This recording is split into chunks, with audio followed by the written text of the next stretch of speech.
22,000 से ज्यादा शिक्षकों का युक्तियुक्तकरण बहुत सरलता से हो गया और पता भी नहीं चला।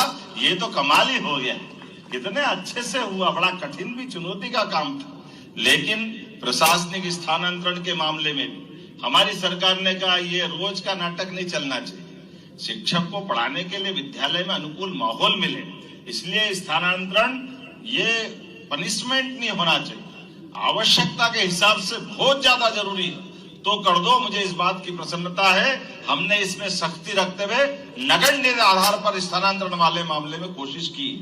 इतना ही नहीं, आज के दौर में मैं जब शिक्षा मंत्री था, मुझे इस बात की प्रसन्नता है, तब राष्ट्रीय सकल पंजीयक दर में हमारे मध्य प्रदेश का और देश के अंतर बहुत बड़ा था, लेकिन हमारे उस व्यवस्था के बलबूते पर देश में शिक्षा नीति लागू करने का भी मौका मिला।